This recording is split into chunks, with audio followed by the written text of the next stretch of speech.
I want to ask you a bit more about your experience of the judging process, I was there, but I want you to evoke it for the audience. First of all, I should tell you that the big meetings were held in Fortnum and Mason, which has never happened before, and was so luxurious. It wasn't like being in a sweet shop, it was being in a sweet shop.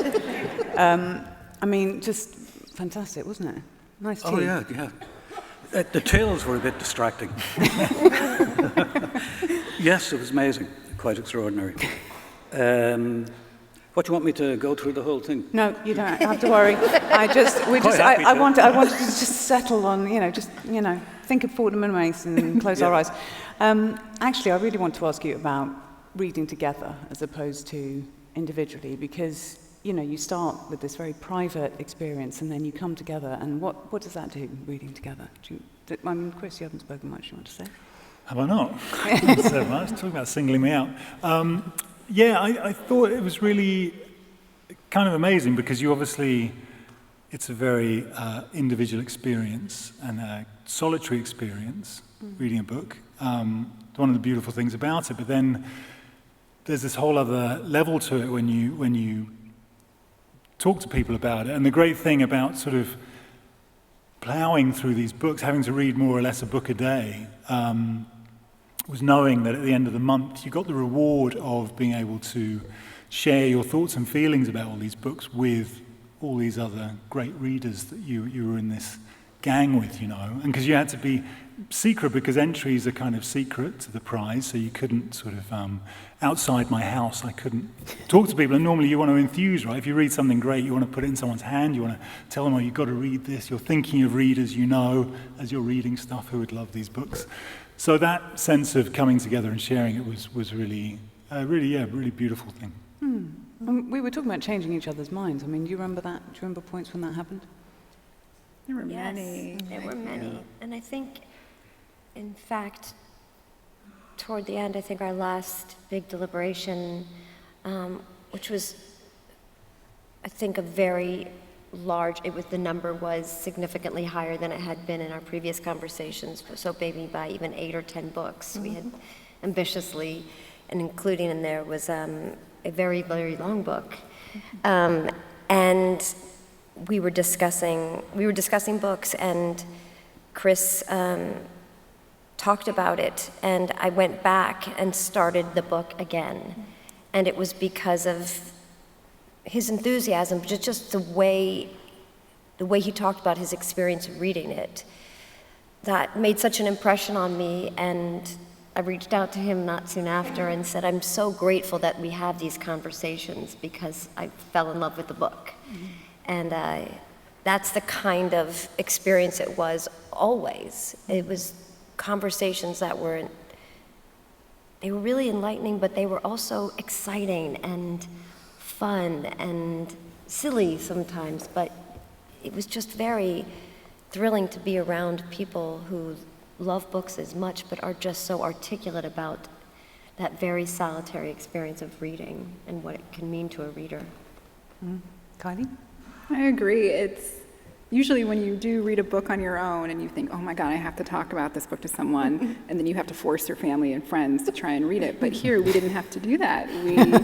I knew they had read it, and it's this great practice of coming to the group and kind of saying, like, this is why I fell in love with this one. And you don't usually get to do that very often, and that was just really rewarding. It kind of reminded me of I think books are here to illuminate human behavior and the human experience, but they're also here to share with people, and this was just a great practice in that.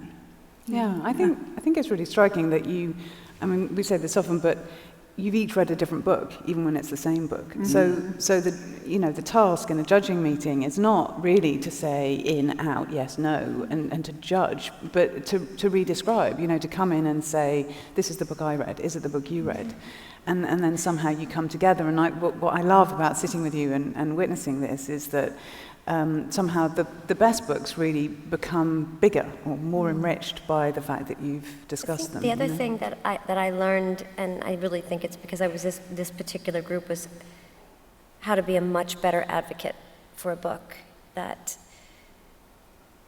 feels important and feels like you really want to fight for it to be continued in conversation. And in the beginning, it felt I was nervous of even the idea of doing it, never mind the practice, but it was good for, I think, for me and for the books to hear arguments for and against, you know, because it really exploited the experience more. It let the book reveal itself far more, hearing about the book from all the perspectives. Yeah, that's a nice way of putting it. And I think it's one of the reasons why the traffic light system was so great, because going in, you sort of had a sense of clarity about what shade of green your green was. And, you know, you have green and red. Amber's sort of kind of amber, but red is also like different shades of red. Yeah. So for instance, there have been meetings where I had a red and there were so many greens, and I thought, oh, was I just upset when I was reading this book? Or do I need to go back and really think about it? And sometimes coming into the meeting changes that, and sometimes it doesn't, but it's always very interesting to experience the book that the other person has read, even though you've read the same book. So the meetings they've been very exciting to look forward to. Yeah.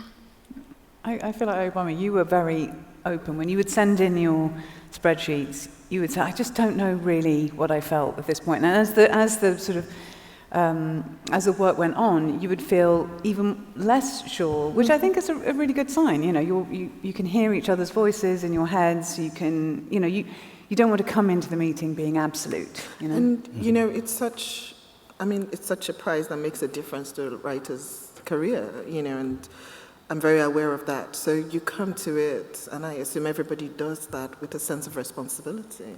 And you want to do justice for every single writer. And being in the room with everyone else sort of helps you to clarify that and know that, yeah, this book really deserves to be, you know.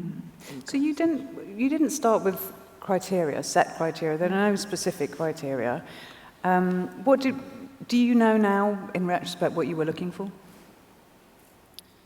We've talked about this so much. I think looking back now, especially with the shortlist, the books that grew on the reread, I think that became, like, to me, this is a book, one that you get a second read from the second time around. That takes such skill to not just rely on, you know, manipulative plot, emotional tactics. It takes a real skill to look at how to illuminate language in a way that's new and fresh. I found myself understanding that the books that stood out to me, I wasn't going, what is he doing? I was going, ooh, what is she up to? Like, there was something underneath that they had a vision that this was the only book they could have written, and it was just very, very clear. Yeah. Yeah. Roddy, I remember you saying that this process reminded you of being a school teacher.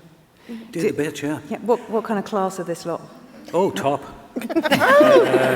Very small class, luckily.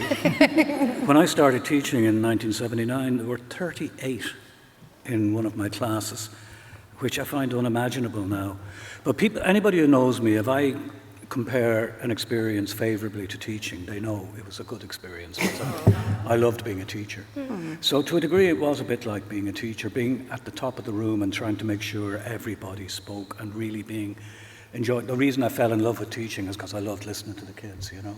And granted, they're big kids, but you know, so the context was a good deal different. But it did remind me of teaching, yeah. I remember sometimes you'd say, "Oh, you're at the back of the class." Or, you know. Yeah, Kylie. Yeah. Kylie was real back of the class. I mean, do you think you read differently now from the way you did before? Yeah. Oh my gosh, I have to tell myself this isn't a Booker book. Yeah. First of all, slow down. Yeah. And let it just be its own book. Remind yourself of a different time. But what's curious for me is that I'm not really interested in being the reader I was. I like the way that, you know, the expectations and still the hope and all the promise you think is there. But I think I'm probably harder on books that I'm reading for pleasure, you know, and even for work. Just, I think the standard has been raised I know, significantly. they're really yeah. tough. Are you getting this message? I mean, I do feel that the shortlistees should be incredibly proud at this point. Yeah, it's true.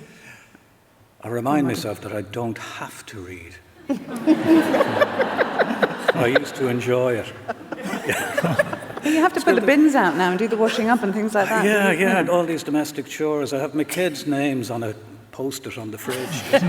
Which one is coming in the door? Yeah. So I'm reacquainting myself with my life and playing a lot of music. You know, I really didn't play much music during the year, go to gigs and anything, you know. So that's, but I'm automatically waking up at 5:30 in the morning or 6, you know, and I'm automatically halfway down the stairs and I realise, like, I don't have to go down. It's too late. So I do go down. And then I'm a bit lost because there are lots of books I could be reading, but there's nothing I have to read. And it just feels like, oh, you know, is this the rest of my life? It's a bit shite.